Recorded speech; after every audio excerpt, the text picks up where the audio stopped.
Untuk mempersingkat waktu, mari kita lanjutkan pelajaran kita.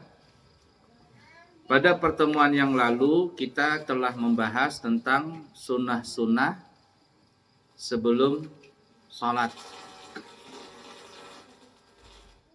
Yakni sunnah-sunnah sebelum takbiratul ihram. Banyak sekali sunnah-sunnahnya kemarin kita bahas. Dari adzan, iqamat, kemudian memakai gamis, pakai bolang, pakai selendang, bersiwak, dan lain sebagainya. Banyak sekali kita bahas ya pada pertemuan yang lalu. Sekarang kita akan bahas tentang masalah sunnah-sunnah di dalam sholat. Kita mulai dari sunnah-sunnah takbiratul ihram, dan yang lebih spesifik lagi adalah sunnah-sunnah dalam mengangkat tangan dulu ya. Baik, baca sama-sama. Kedua, kesunahan-kesunahan di tengah-tengah salat. Maksudnya tengah-tengah salat ini dari takbiratul ihram sampai salam. Apa saja sunnah-sunnahnya? Banyak sekali. Satu, mengangkat kedua tangan. Mengangkat begini ya. Mengangkat kedua tangan ini nanti ada disunahkan di 4 tempat. Di 4 tempat saja disunahkan. Yang pertama nanti pada saat takbiratul ihram, nanti kita bahas. Yang kedua pada saat mau rukuk. Yang ketiga ketika i'tidal. Dan yang keempat pada saat bangkit dari tasyahud awal menuju ke rakaat ketiga. Angkat tangan. Cuman 4 tempat ini saja disunahkan untuk mengangkat kedua tangan. Sisanya tidak disunahkan untuk mengangkat kedua tangan. Kecuali di dalam masalah salat id dan salat mayit. Itu lain masalah karena itu keluar dari salat yang pada umumnya. Nah, kalau salat id setiap takbir, rakaat pertama ada 7 kali takbir selain takbiratul ihram, itu sunnah mengangkat tangan juga. Allahu Akbar, dan sampai 7 kali. Selain takbiratul ihram. Kalau rakaat kedua, ngangkat tangan, membaca takbir 5 kali. Selain takbir intikal, takbir dari sujud kedua menuju rakaat ke mana namanya nih? Kedua. Itu enggak ada angkat tangan, tapi ketika takbir Allahu Akbar, subhanallah, alhamdulillah, la ilaha illallah, akbar sampai 5 kali, maka disunahkan juga mengangkat kedua tangan. Yang ketiga, salat jenazah. Ya, salat jenazah ini juga ngangkat tangan. Allahu Akbar, Fatihah pertama. Allahu Akbar, salawat yang kedua. Allahu Akbar, doa untuk mayit. Yang keempat, Allahu Akbar, doa untuk mayit dan kaum muslimin. Maka 4 kali takbir dalam salat jenazah semuanya disunahkan untuk mengangkat tangan. Ini salat yang di luar daripada umumnya. Tapi salat yang pada umumnya seperti salat wajib, salat Jumat, salat sunnah-sunnah yang biasa kita kerjakan, tidak ada mengangkat kedua tangan kecuali kecuali yang 4 tempat tadi. Pertama pada saat takbiratul ihram. Yang kedua pada saat mau ruku'. Yang ketiga i'tidal, sami Allah liman hamidah. Yang keempat berdiri dari tasyahud awal menuju rakaat ketiga. Maka ini angkat tangan di 4 tempat itu. Bagaimana caranya? Nanti kita akan bahas. Caranya mengangkat tangan itu gimana. Ya. Kemudian juga perlu diperhatikan selain daripada 4 tempat ini tidak ada mengangkat tangan, termasuk yang tidak ada mengangkat tangan pada saat subuh Jumat. Di saat membaca surah Alif Lam Sajadah. Di masjid kita ini pakai Alif Lam Sajadah subuh Jumat atau biasa saja subuhnya? Nah, hafal juga. Nah, di pesantren nanti anak-anak ini insya Allah nanti sudah pada hafal ya Alif Lam Sajadah. Jadi nanti kalau pulang kampung bisa nanti jadi imam sholat subuh Jumat maksudnya Alif Lam Sajadah. Nah, ketika sang imam tadi begitu juga makmum turun ingin melakukan sujud tilawah atau orang nyebut sujud sejadah, maka tidak ada angkat tangan. Bangkit dari sujud tilawah tidak ada duduk istirahat. Dan ketika sampai naik ke atas juga tidak ada mengangkat kedua tangan. Tidak ada mengangkat kedua tangan. Ya, perhatikan itu. Coba contohkan. Siapa yang bisa contohkan? Nabil, bangun Nabil. Nah, hadap ke sana, situ tuh, samping bapaknya Alam. Situ ya, udah biar aja situ. Tangannya di sini. Langsung ayat yang ke-15. Innama yu'minu bi ayatina alladhina idza dzukiru biha kharru sujjadan wa sabbahu bihamdi rabbihim wa hum la yastakbirun. Sujud tilawah. Entar dulu, belum diperintahkan. Ya. Ini ya. Turun, tidak ada angkat tangan. 1. Tidak ada duduk istirahat dari bangkit sujud. Langsung naik saja. 3, tidak ada ngangkat tangan ketika bangkit. Turun. Allahu Akbar. Sajada wajhi alladhi khalaqahu wa sawwarahu wa syaqqa sam'ahu wa basarahu fatabarakallahu ahsanul khaliqin. Langsung bangkit, langsung naik. Allahu Akbar. Nah, tidak ada duduk istirahat dan tidak ada ngangkat tangan. Mudah dipaham kira-kira? Loh, kenapa tidak ada duduk? Kenapa tidak ada? Karena bukan selain yang di 4 tadi. Jadi ngangkat kedua tangan Bapak Ibu cuman hanya ada di 4 tempat.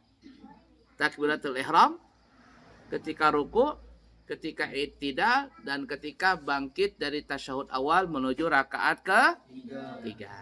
Udah dipaham dulu? Baik, kemudian untuk laki-laki dan perempuan, cara mengangkat tangannya itu agak sedikit berbeda. Walaupun nanti pada umumnya sama, sampai ke telinga. Nanti kita akan bahas ya, sampai ke telinga. Tapi ada sedikit perbedaan. Di mana itu? Yaitu, bagus saja. 1, 2, bagus saja. Yaitu di mana? Yaitu pada saat mengangkat tangannya itu, kalau laki-laki disunahkan untuk melebarkan sayap. Nih, sayap ini. Allah, nah gini nih. Nih, laki-laki gini. Tapi lihat-lihat juga, kalau dia sholat sendiri atau agak lengang, bisa saja dia begini. Allah, nah angkat ini.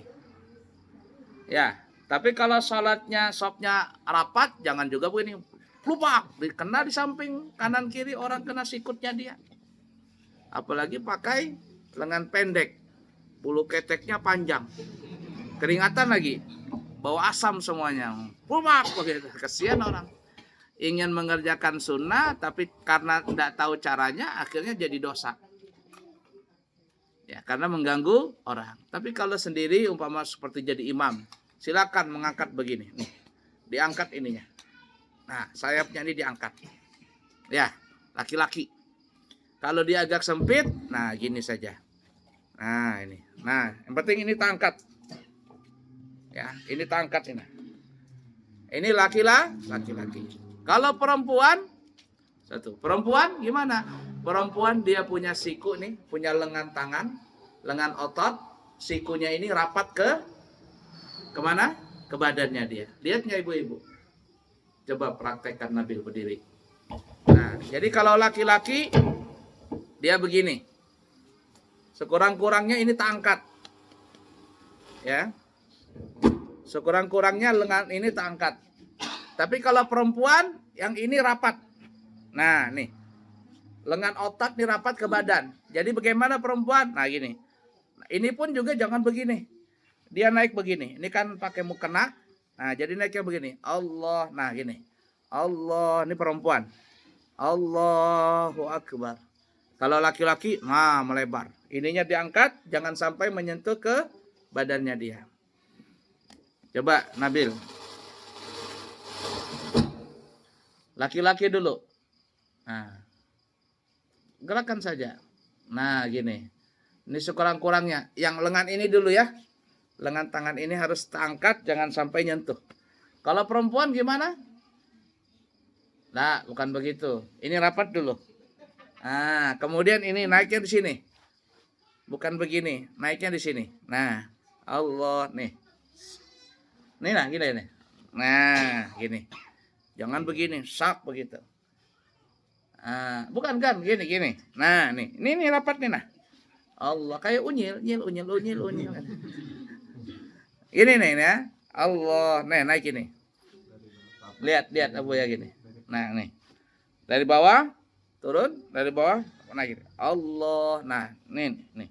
Allah. Nah, perempuan. Ininya rapat, ini juga rapat, sebisa rapat.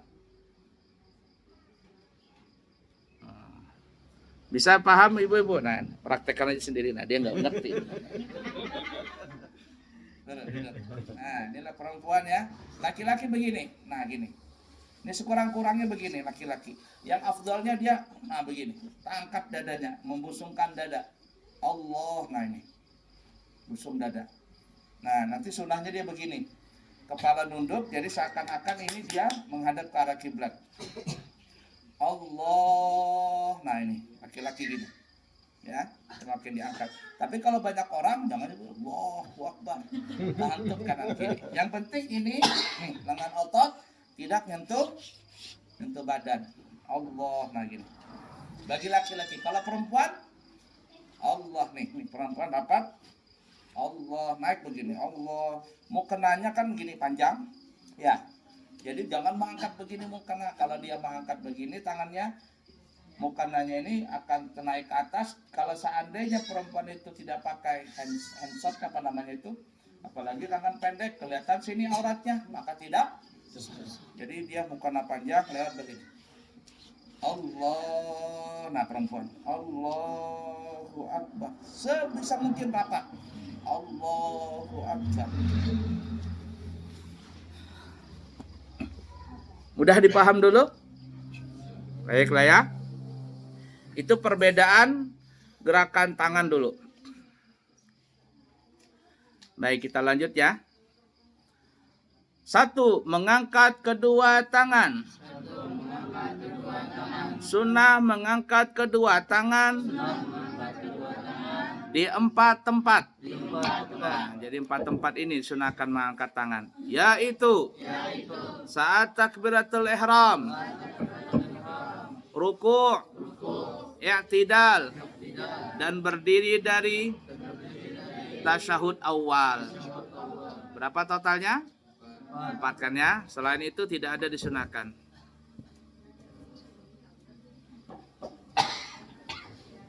Lanjut. Waktu kesunahan mengangkat tangan ini habis dengan selesainya takbir.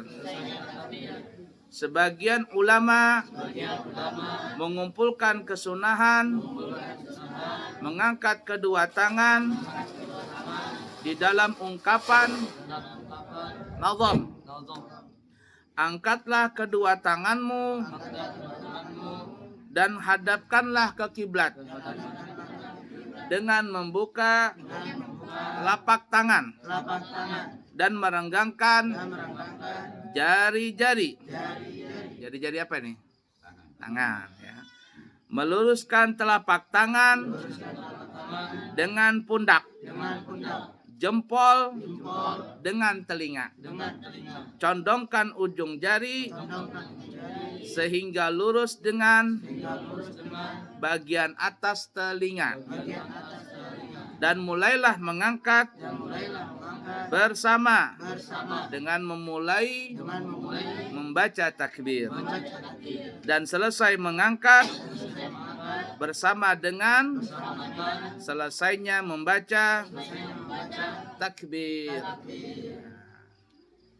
Jadi nanti mulai ngangkat tangan, mulai takbir, mulai mengangkat tangan. Selesai takbir, selesai juga angkat tangannya. Contoh dulu ya. Ini contoh pertama. Nah ya. Ini mau takbiratul ihram. Allah, nah ini. Allahu Akbar. Jadi mulainya sama-sama, berhentinya juga sama-sama. Jangan Allahu Akbar. Itu enggak sama-sama namanya. Atau Allahu Akbar, enggak sama-sama. Ya. Berhentinya juga sama. Allahu Akbar. Jangan tidak sama. Contoh. Allahu Akbar. Akbarnya habis baru dia turun. Jangan. Atau Allahu Akbar. Tangan sudah di dada baru dia akbarnya selesai. Tidak disunahkan. Afdalnya apa tadi? Mulai angkat tangan mulai takbir dengan dimulainya angkat tangan dan habisnya takbir dengan berhentinya tangan di dada. Mudah dipaham kira-kira? Begitu juga ruku. Nanti kita dijelaskan di bawah ya. Mau ruku nih. Walam yakul lahu kufuwan ahad. Allahu Akbar. Nah itu. Ya. Allahu Akbar. Jadi gerakannya habis, gerakan takbirnya juga habis. Jangan walam yakul lahu kufuwan ahad. Allahu Akbar. Salah itu. Ya, enggak benar. Apalagi walam yakul lahu kufuwan ahad. Allahu Akbar. Sudahnya mulainya terlambat, habisnya juga terlambat. Ya, karena kebiasaan terlambat orang. Nah, begitu juga angkat badan. Sami Allah. Sami Allahu liman hamidah. Ya, sekali lagi. Sami Allahu liman hamidah. Jadi, pak, habis semuanya. Jangan tidak sama. Sami Allahu liman hamidah. Jangan. Dah dipaham kira-kira? Dan begitu juga seterusnya dan seterusnya.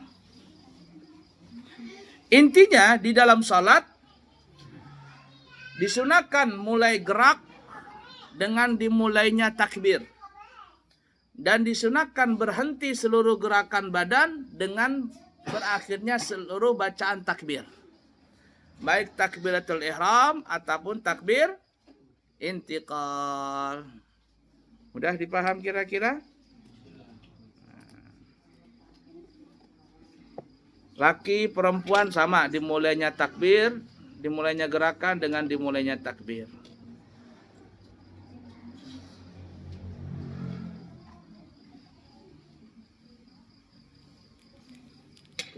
Baik. Lanjut ya.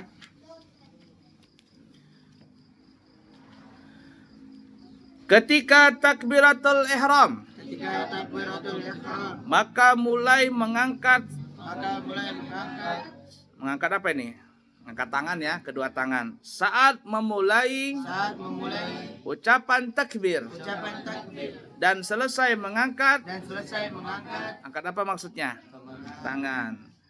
Bersamaan dengan selesainya takbir. Sudah dipaham kira-kira?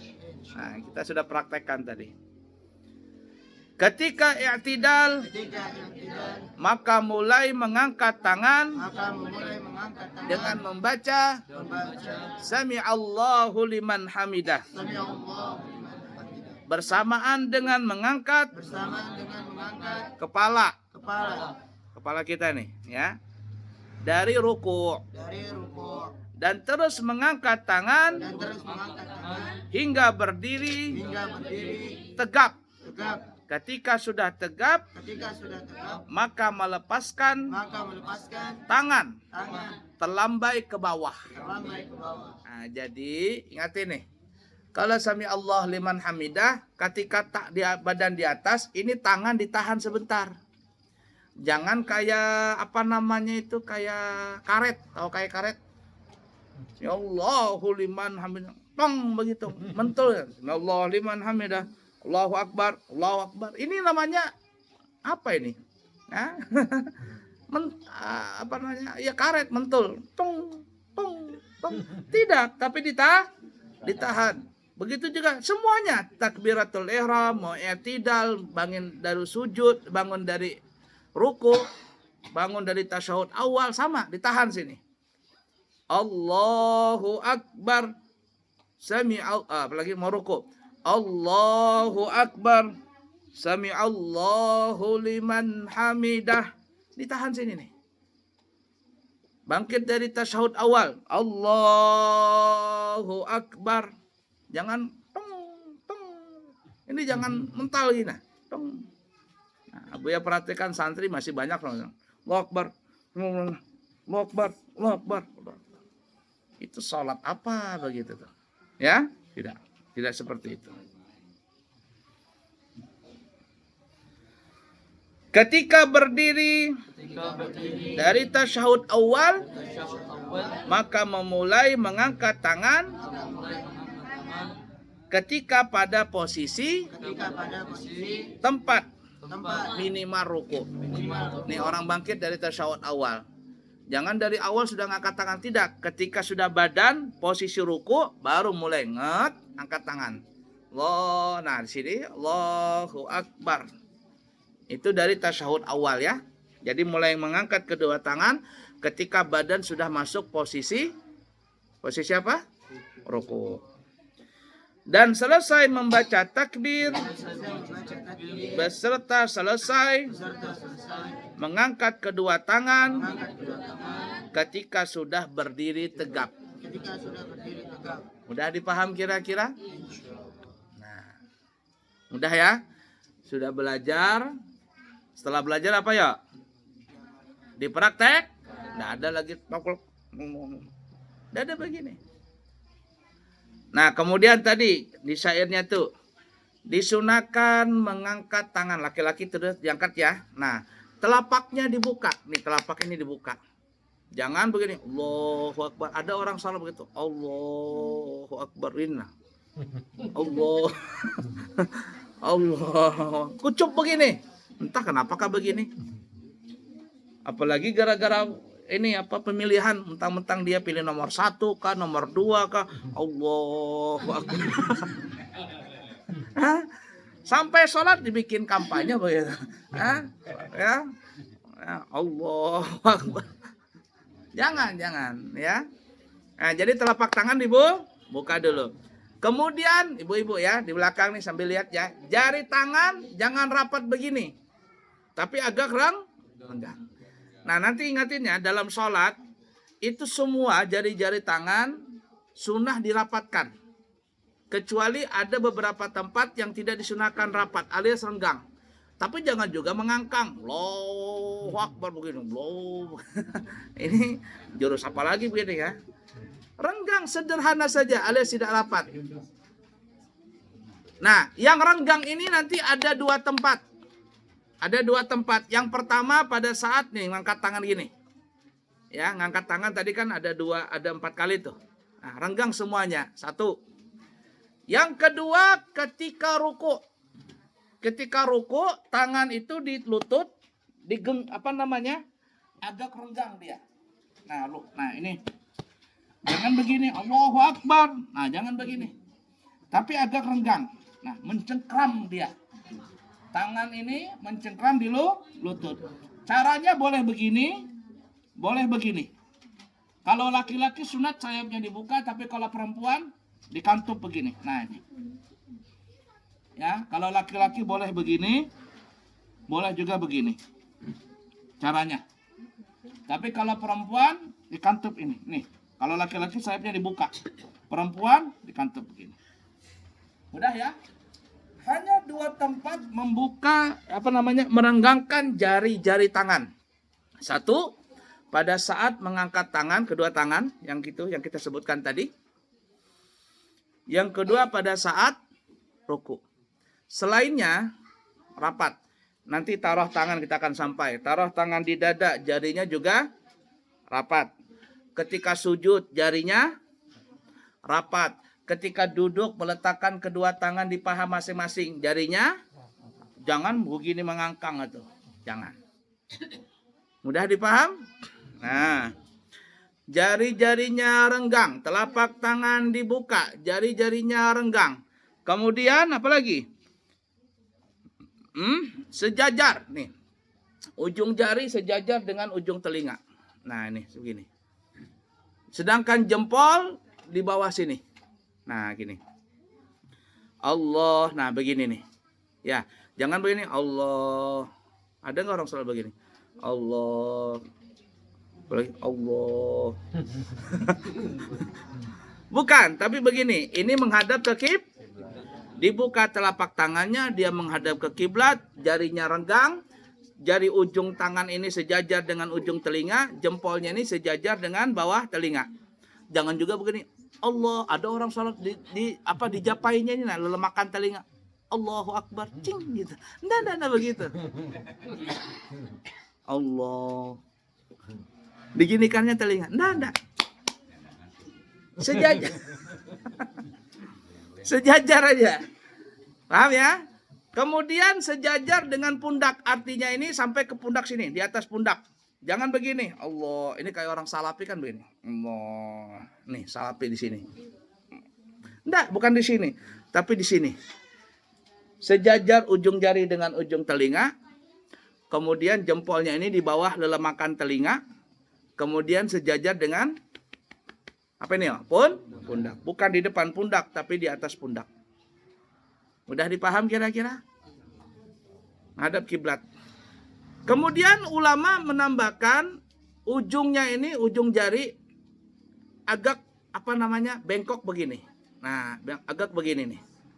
Agak begini. Kenapa begini? Supaya jari-jari ini menghadap ke arah kiblat. Tapi jangan juga kayak macan. Allah. Jangan begini. Ya, tapi agak renggang, agak bengkok sedikit. Kemudian ininya rata menghadap ke arah kiblat gitu ya. Allah. Nah ini. Kepala nunduk. Kalau dia kepala begini ke depan nanti seakan-akan nanti ke atas begini. Allah. Nah, jadi ke atas larinya. Ya kan ya? Allah. Nah, coba lihat ke atas nggak larinya? Tapi kalau kepala kita nunduk, nah dia ke bawah. Allah. Nah, jadi dia sejajar dengan arah kiblat sana. Mudah dipaham kira-kira? Nah, ingatin tuh santri, sudah belajar, jangan belajar habis itu nggak dipraktekkan. Nah, itu salah itu.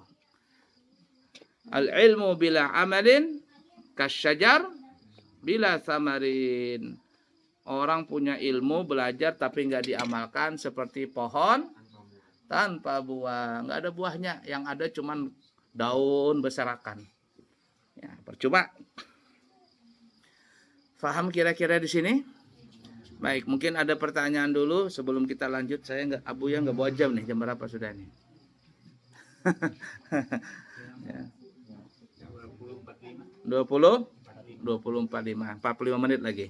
Ada pertanyaan kira-kira? Ibu-ibu, ada yang bertanya? Mana kacamatanya? Ibu-ibu ada yang bertanya? Angkat tangan dulu. Aman ya? Aman ya? Baik. Lanjut ya. Bapak-bapak aman ya? Nah, sudah jelas. Jadi tinggal praktek saja. Lanjut ya. 2. Meletakkan tangan kanan sekaligus jarinya di pergelangan tangan kiri dengan menggenggamnya yang meletakkan keduanya tepat di bawah dada yang dikehendaki pergelangan tangan itu adalah tulang yang berada di antara ibu jari dan lengan. Nah, baik, kita ulangin ya. Dari gerakan takbir dulu. Nah, jadi ketika ngangkat tangan, takbir seharusnya begini ya. Turunnya begini. Allah. Nah, gini, turun. meletakkannya nanti fokus surah wa tahtas sadar, di bawah, di atas pusat, di bawah dada. Ya bahasa kitanya sini. Nah, di antara ini tulang dengan perut di sini. Nah, di sini. Nah, ulu hati sini. Nah, di ulu hati. Nah ya, turunnya biasa saja. Nah, begini. Tak begitu. Jangan ada sebagian orang yang Abu ya lihat, jangan di apa namanya itu diputar. Allahu Akbar. Tergiling namanya. Hah? Tergiling. Diputar. Allahu Akbar. Saya pernah tanya, bukan tanya orangnya langsung ya. Saya tidak pernah nanya kepada orang yang langsung seperti itu. Jadi saya pernah tanya dengan orang lain. Kata saya, kenapa ya orang alasannya, kenapa dia melakukan itu? Kata Abu ya, saya ini bukan sombong, bukan apa-apa, belajar kemana-mana, beberapa negara, Mekah, Madinah, Yaman. Mungkin nanti bulan puasa mau ke Mesir lagi belajar. Cari guru di Banjar, di Kalimantan, di Jawa. Kayaknya belum pernah guru-guru Abu ya seperti itu. Dan belum pernah lagi mendapatkan kitab sholatnya yang begini. Begitu. Tapi ada orang melakukan itu. Pernah Abu ya tanya, kenapa ya orang seperti itu? Apa? Ada orang yang mengatakan begini, katanya kan turunnya itu kan kiri duluan. Kiri kan gini kan ya? Allah. Nah, kiri duluan kan? Nggak boleh kiri duluan. Jadi haruskah kanan? Allah. Jadi kanan duluan gini katanya. Nah, kanan duluan, nah baru dibaliknya gini. Ya, harus kanan duluan kan. Allah gitu. Kata saya, mau kanan duluan, mau kanan belakangan, tetap yang nyampe ke dada adalah kiri yang duluan. Jadi apa fungsinya berputar-putar itu? Toh tetap yang sampai ke dada duluan adalah tangan yang kiri. Paham enggak? Nah, jadi enggak ada berputar. Allahu Akbar. Nanti gini-gini. Tidak ada berputar. Biasa saja Allahu Akbar gitu ya. Nah, kemudian cara meletakkan tangan. Tangan kanan, tangan kiri gimana caranya? Baik, tangan kanan di bawah. Tangan kiri di bawah, maksudnya di dada. Ya, di badan, di bawah dada, di atas pusat, di ulu hati sini ya. Sedangkan tangan kanan di tangan kiri, di atas tangan kiri. Gimana caranya? Perhatikan. Di sini para ulama fikih dengan ulama tasawuf, cara meletakkan tangan itu ada berbeda. Maksudnya meletakkan jari. Kalau fikih begini. Ini fikih. Ini ya fikih. Nah ini rapat jarinya nih. Kemudian yang ini nih, apa namanya nih? Telunjuk dengan jempol dengan telunjuk di sini. Paham ya? Sini kemudian begini modelnya. Nah, nih. Jadi memegang ini. Nah, ini ulama fikih begini. Nah, begini caranya. Nah, ya. Ulama tasawuf ada terbagi dua. Ada yang begini. Jempol, apa namanya ini? Telunjuk begini. Ini namanya la ilaha illallah. Tauhidnya aja. Ada sebagian ulama tasawuf, dan ini yang dipakai Abu Yasyarwani, dipakai sama guru Sukumpul. Lihat kalau ada fotonya guru Sukumpul, maka mereka melakukan dengan cara dua. Telunjuk dan tengah. Apa maksudnya? La ilaha illallah Muhammadun Rasulullah. Ini begini. Bukan partai. Bukan nomor yang paham lah ikam. Bukan. Ya. Ini bukan kampanye ya. Tapi ada kadang miring. Nanti kita akan bahas. Yang miring nanti kita akan bahas. Ya, belum sampai lagi. Jadi jangan dikait-kaitkan dengan partai ya. Nanti rakaat pertama begini. Wah, itu nomor 1 itu. Nomor 1. Rakaat kedua begini. Oh, berarti dia milih nomor 2 itu.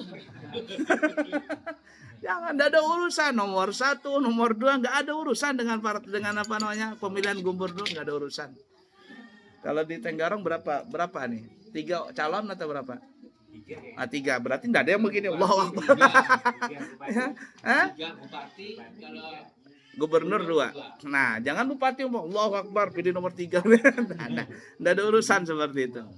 Udah dipaham kira-kira ya. Jadi yang 1, 2 ini tidak ada urusan dengan dengan pesta pilgub atau apalah istilahnya itu ya. Nah, jadi ingatin ya, ada 3 cara. Ibu-ibu ngeliat gak di belakang itu? Ya.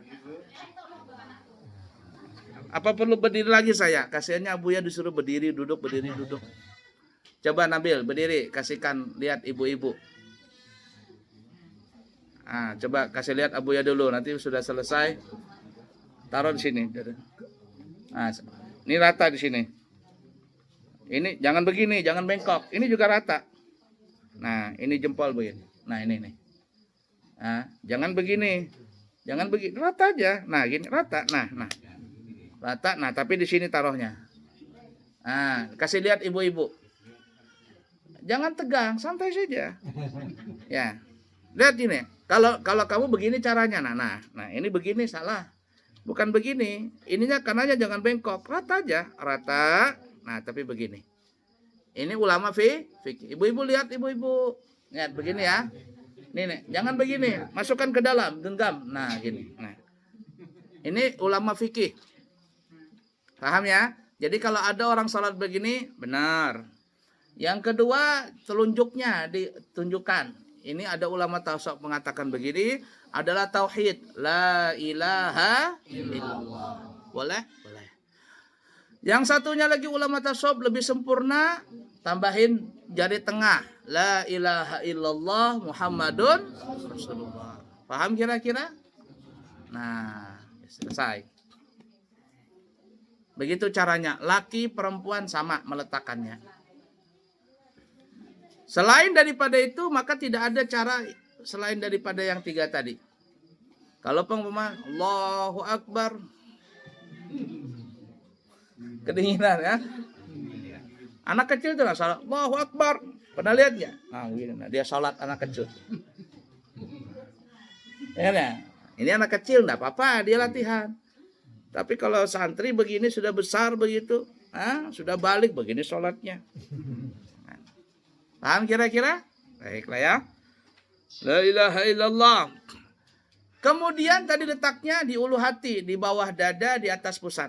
Jangan di perut, jangan di dada. Kalau salafikan Allahu Akbar begini. Nah, ini kalau begini ini kayak mumi. Tahu mumi enggak? Fir'aun tuh yang di Mesir tuh. Nah, begini dia kan begitu, dimumikan. Nah, begini dia letaknya. Jangan. Begini, di mumi terlakuin. Ini mumi, jangan begini. Tapi di bawah dada, di atas pusat. Tapi ada ulama memang yang begini mengatakan boleh. Ada yang di pusat, ada. Kalau Imam Malik taruhnya enggak pakai di dada, dia rata gini ya. Allahu Akbar, itu Imam Malik. Alhamdulillahirabbil alamin, kata mazhab Imam Malik di sini. Jadi kalau kita ke Mekah banyak lihat orang-orang salat yang seperti itu, ada yang begini. Itu mazhab Imam Malik, daerah Maroko, daerah Maghribi begini salatnya. Nah, ada juga yang di bawah pusat. Nah, salat di bawah pusat. Ini paling enak nih, kalau gatal tinggal menggaruk-garuk aja. Kalau gatal tinggal menggaruk-garuk aja. Ada yang di sini. Tapi ala kulli hal, kita mazhab Syafi'i bukan di dada, bukan di samping tangannya, apalagi di bawah pusat, tapi di atas di atas perut, di bawah dada. Di atas pusat, di bawah dada. Nah, di sini nih. Di ulu hati sini. Mudah dipaham kira-kira? Kemudian letaknya itu di tengah-tengah. Di tengah-tengah. Tapi bagaimana ada yang di sini? Itu ada memang pendapat, tapi gil itu adalah pendapat yang paling lemah. Kalau kaul, nanti kalau orang belajar fikih, wafi kaulin, kalau kaul itu artinya pendapat ulama tapi kuat. Tapi kalau dalam ilmu fikih wagila, dalam kitab-kitab fikih itu wakila, artinya pendapat itu sangat lemah sekali. Kalau bisa jangan dipakai. Ya, ada wafi kaulin, ada pendapat ulama itu pendapat kuat, tapi wagila dan ada yang mengatakan dengar kabar-kabar burung. Nah, itu pendapat ringan, pendapat yang sangat lemah jangan dipakai. Tapi ada yang melakukannya. Apa itu? Taruhnya di sini. Diki, Allahu Akbar. Kita yang belajar jangan di sini. Tapi kalau ada orang melakukan begini, biar aja lah dia. Ya. biarkannya, asal jangan begini aja di belakang. Allahu Akbar. Itu namanya istirahat di tempat. Ya, tapi kita yang belajar jangan di kiri, jangan di kanan, tapi di bisa terjawab siapa ya? Udah ya. Jadi kalau ada yang begini, kita jangan lakukan. Tapi kalau ada orang melakukan begitu, ya sudahlah. Tapi sah aja. Sah. Sah saja. Udah dipaham kira-kira? Ya. Baik. Jam 9? Belum. Belum. Hah? Kurang 3 menit. Kurang 3 menit. Cukup dulu dah. Sambung lagi ya. Nanti nomor berapa itu? Nomor 4. Ya. Bapak Ibu, terutama para jamaah di sini, besok Abuya undang ke pesantren acara majelis taklim bulanan. Mulai jam 8 kita kedatangan tamu dari Hadramaut. Habib siapa? Ali bin Abu Bakar Idrus ya. Dari kota Tarim Hadramaut. Masih muda, ibu-ibu, orangnya Habibnya muda, berewokan. Ganteng. Ya. Jadi diundang semuanya, Bapak Ibu bisa hadir besok di pesantren jam 8 pagi kita sudah mulai baca Maulid. Ya. Kemudian yang kedua, insya Allah nanti Abuya tanggal 24 November akan berangkat umroh minggu depan ya, dan kembali tanggal 7 Desember insya Allah. Dan insya Allah nanti berangkat lagi tanggal 15 Januari, istirahat kurang lebih sebulan, 15 Januari 2025 berangkat lagi sampai akhir Januari. Kalau ada rezeki nanti Ramadan kurang 2 hari berangkat lagi sampai 10 Ramadan baru pulang ke Balikpapan. Nah, oleh karena itu siapa tahu ada jamaah yang kepingin berangkat umrah di bulan Januari, kita masih buka pendaftaran, harganya 29 juta selama 13 atau 14 hari perjalanan. Besok terakhir pendaftaran. Kalau besok nggak mendaftar, maka harganya menjadi 30 juta. Ya, jadi sampai bulan Januari saja kita memberangkatkan umrah di tahun ini sebelum Ramadan. Baik, kiranya cukup sekian dulu. Semoga ada manfaatnya dan semoga kita bisa mengamalkannya. Yang baik dari Allah, yang buruk dari pribadi. Minta maaf, minta ampun. Subhanakallahumma wa bihamdika asyhadu an la ilaha illa anta astaghfiruka wa atubu ilaihi wa akhiru kalam. Wassalamualaikum warahmatullahi wabarakatuh.